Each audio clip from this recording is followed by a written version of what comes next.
Let's go Broncos! What if I told you that everything we thought we knew about the Denver Broncos defense might be wrong? That the biggest names on the roster, the ones asking for massive contracts and wearing the captain badges, might actually be the ones holding this team back? And what if I told you that the next game could define the entire season? In today's video, I'm diving deep into what really went wrong in the heartbreaking loss to the Colts, not just the obvious plays you saw on TV, but the moments behind the stats, the body language on the sideline, and the decisions made by the coaching staff that nobody is talking about. Trust me, Broncos country, there are some things I found that you're not going to want to miss. So stay with me until the end, because what I'm about to show you could change the way you see this team going forward. And if you think you're a real Broncos fan, hit that like button now and comment, "Go Broncos!" This team needs a wake-up call. Now let's get into this, because what happened against the Colts is simply unacceptable. A heartbreaking 29-28 loss at the very end, and Broncos country, I don't know about you, but I'm still fuming.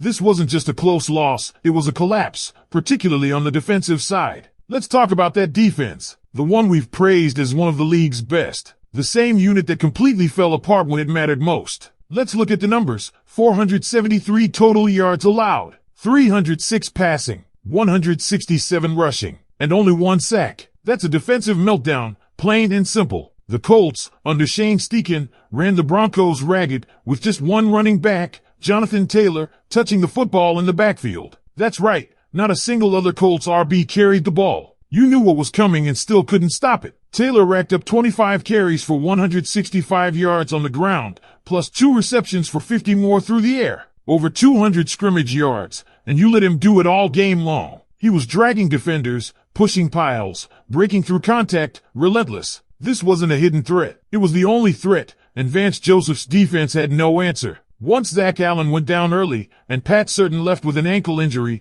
the defense looked lost, disjointed, unprepared, and ineffective. And let's give credit to Daniel Jones. Yes, you heard that right. Daniel Jones. The same guy many thought was washed after New York. He looked like Andrew Luck out there. 316 passing yards, 2 total touchdowns, and a clinic in play action and short yard precision. This guy was slicing and dicing our secondary like it was a walkthrough practice. 3rd and long? No problem. Gain of 8, gain of 10, gain of 14. Seamless throws into soft zone coverage. And those crossing routes? Deadly. His movement in the pocket, his composure, that wasn't the Daniel Jones we expected. That was a statement game from him, and sadly, the Broncos were the ones who allowed him to make it. The corners, let's talk about them. We all respect Pat Surtain, but after the ankle tweak, he was clearly limited. He toughed it out, but his lateral speed and aggression in coverage dropped off a cliff. You could see he was favoring the injury, but I'm not worried about him long term. When he's healthy, he's elite. The concern lies with Riley Moss. Through the first 6 quarters of the season, he looked great, but that second half against the Colts, a disaster. He got bullied,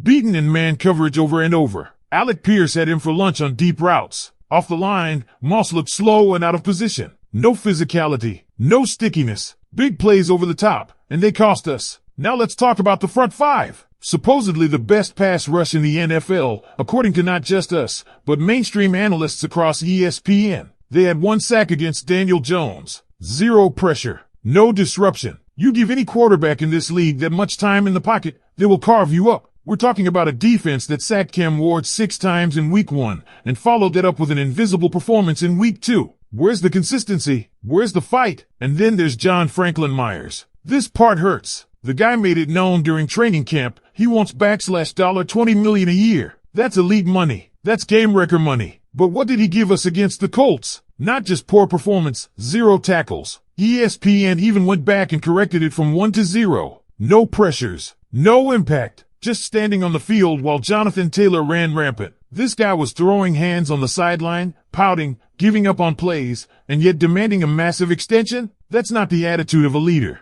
That's not someone you pay like a cornerstone. And why aren't the rookies getting snaps? Savon Jones needs to see the field, even in rotation. I'm not asking for 40 snaps a game, but if you can't justify giving him 15 snaps when your line is getting gashed, then what are we doing? I understand Q. Robinson has some injury issues, but there's no excuse for the lack of rotation. When the D-line is giving you nothing, you have to at least try to spark it with fresh legs. Even Will Lutz can't escape this. Yes, missed field goals happen, but this one came in the clutch, late in the game, with momentum and the season hanging in the balance. You can't clank one off the right upright when your team is trying to close out a hard-fought game. That miss sucked the life out of the Broncos and handed the juice right back to the Colts. Veterans like Lutz have to deliver in those moments. Period. Sean Payton's offense showed heart. Bo Nix was solid. The unit moved the ball. They kept the team in it. But Vance Joseph's defense, it collapsed under pressure. Adjustments weren't made. Execution failed. Discipline vanished. And now we've got the Chargers next, a divisional game, on the road, with LA coming in on a short week. But if they beat the brakes off the Raiders, make no mistake, we'll be underdogs heading into that matchup. Because if this defense shows up in week 3 the same way it did against the Colts, Justin Herbert is going to feast. We're talking about a quarterback who thrives on exploiting soft coverage, who loves working with timing, and who is one of the best deep balls in the AFC. And if the Broncos can't generate pressure, if they give him even a fraction of the time they gave Daniel Jones, it could get ugly fast. The biggest issue here isn't just execution, it's accountability. Where's the urgency from this defensive coaching staff? Vance Joseph has been around long enough to know how to make adjustments mid-game. Yet we watched an entire half of football where the Colts ran the exact same concepts, play action, bootlegs, zone beaters, and we couldn't stop it. You can't blame inexperience. You can't blame injury when the depth chart still includes veteran talent and promising rookies. This falls squarely on the coaching. There was no fire, no counterpunch. And the scariest part? The Chargers are better on paper than the Colts offensively. They've got speed at receiver with guys like Keenan Allen and Quentin Johnston. They've got a tight end in Gerald Everett who can work the seams. And of course, they've got a reliable run game with Josh Kelly stepping in for Austin Ekeler when needed. That's balance. That's versatility. And if our front seven can't get off blocks, if our corners keep giving 10 yards of cushion, and if we're not willing to rotate in fresh bodies when the starters are gassed, we're in serious trouble. And let's address the elephant in the room, leadership. The Broncos don't just need playmakers. They need tone setters. You can't have guys like John Franklin Myers throwing tantrums on the sideline and disappearing on the field. You can't have a unit praised all offseason for being the best in the NFL deliver a single sack performance and walk off like nothing happened. Leaders on that line, DJ Jones, Baron Browning when he returns, they need to rally this group. They need to demand more. Because we're not talking about a young team learning the ropes. We're talking about veterans with playoff aspirations. It's time to start playing like it. Now let's flip it. What about the offense? Because amidst the disappointment, there were some positives. Bo Nix, for example, the rookie showed poise, toughness, and a growing command of the huddle. He made big throws under pressure, moved well in the pocket, and protected the football. The Broncos scored 28 points and had chances to seal the game. That's not a bad day. That's a day where the defense is supposed to carry you across the finish line, and it didn't. Still, you can see the foundation building on offense. The scheme is improving.